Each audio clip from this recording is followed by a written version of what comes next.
Hello, and welcome to another episode of Learning English Fast podcast. I'm your host, Eli. Nice to meet you.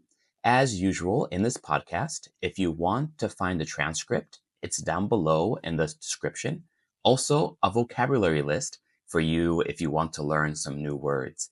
So today, the topic is living in China, my journey in China. I lived in the city of Chengdu for 1 year. Chengdu is in the northeastern part of China, and it's very famous for pandas. Like the panda zoo is there, and they're so cute. And I was there for a year teaching English at a kindergarten. And it was a very nice experience. It was my very first time living in China, actually. And it really opened up my eyes to Chinese culture. It was a very fantastic time. Now, why did I decide to go to China? So, after my time in India, I lived there for a year.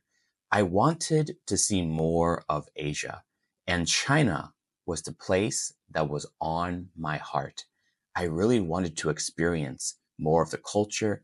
I wanted to know more about the people, and I wanted to eat more of the food. And so those are some of the big reasons why I went there. And of course, to teach English, I was a kindergarten teacher teaching children. And let me tell you, teaching children is not an easy thing to do. It takes so much energy, but it's such a fun and rewarding time. When I first arrived in China, I knew no one there. I had no friends, no family. I knew nobody. But I was looking on the app Hello Talk, and on there, I met one person who was actually lived in the same city. And I was able to connect with her.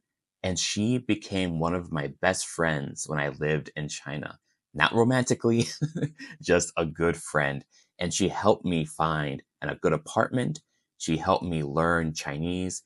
And she helped me connect and learn more about the Chinese culture when I was there. And the biggest part for me, I would say that was the most difficult was the food. Like the food. I am not a strong guy with spicy food. I am so weak with any type of spice. I am so weak with it. So the food in Chengdu is very spicy and very numbing. Numbing. The word numbing means like no feeling. Like you eat something and you feel like your tongue die. Like there's no feeling with it. But it's so delicious, but so spicy.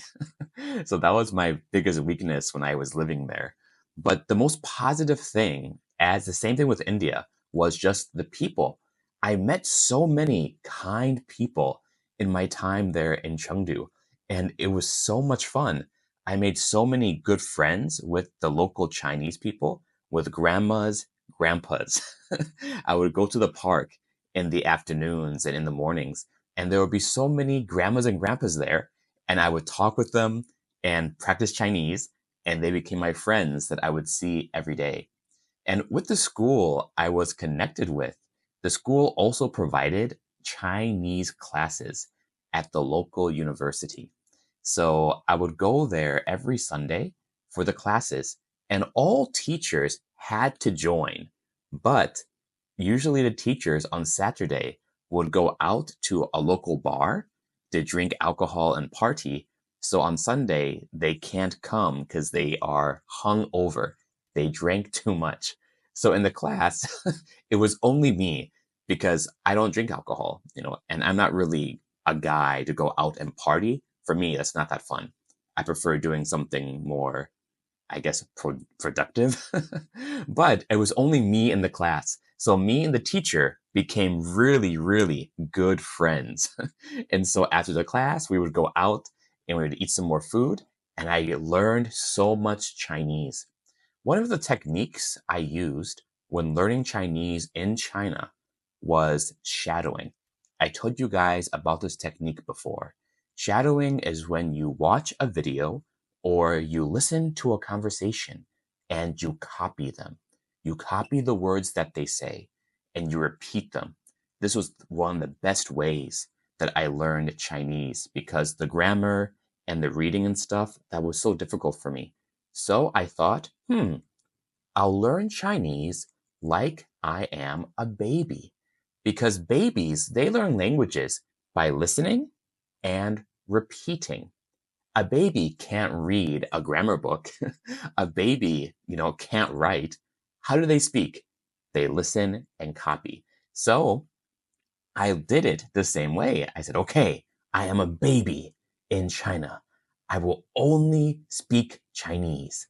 I will only listen to Chinese things. I will only talk to Chinese people.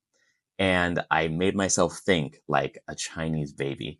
So that really helped me grow in my language when I was living there in China. And what else was pretty amazing there in Chengdu? Ah, I would have to say that my apartment was a very good apartment as well. I lived at the very top floor. It was floor 8, the very top of the building. And there was no elevator. So every day I had to walk up all 8 floors, walk down all 8 floors the whole time. It was difficult the first time. It was difficult the second time. But the third, fourth, and fifth, it became easier and easier, and I became stronger and stronger.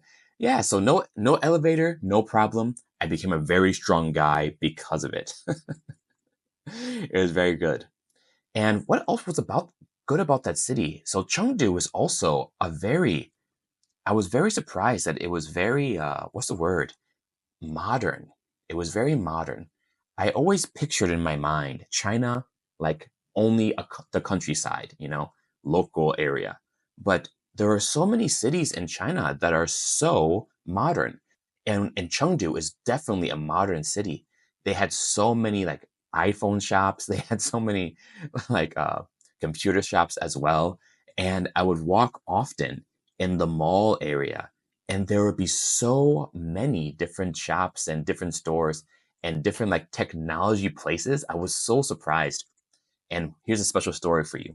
When I was there, I made some friends with some local shop owners, and the owner owned African drum store. So I really love music. I can play guitar, I can play piano, and I play drums. So I went to the store and I spoke with the owner in Chinese, and they became some of my closest friends when I was there.